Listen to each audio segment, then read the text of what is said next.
आता आम्ही एक निर्णय घेतलेला आहे 200 रुपयामध्ये एका परिवारातील सर्व शेतकऱ्यांची शेतीची वाटणी करून द्यायची। 200 रुपये पोटीचा।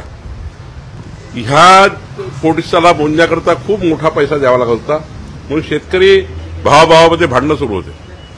आता पोटीसा मोजता येईल आणि लगेचच आता आपण 500 रुपयामध्ये संपूर्ण वाटणी जी शेतकऱ्यांची राहतील, परिवाराची वाटणी म्हणजे भाऊ बहीण आई वडील यांना एखादी प्रॉपर्टी वाटायची असेल, शेती वाटायची असेल तर 500 रुपयाच्या मध्ये आम्ही त्याची रजिस्ट्री करून देऊ।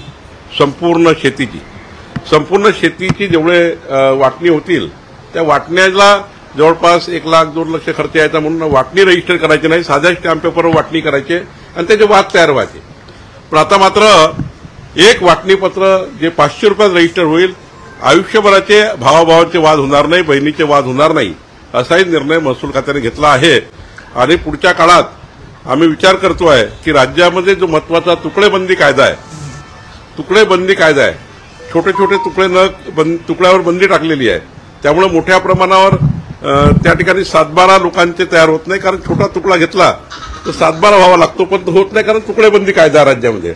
मी माननीय मुख्यमंत्री चर्चा करणार आहे, या राज्यातला तुकडेबंदी कायदा हा रद्द करून सर्वच शेतकऱ्यांना, सर्वच घरमालकांना त्याच्या घरांचं स्वामित्व मिळालं पाहिजे, याचाही विचार आम्ही करतो आहे।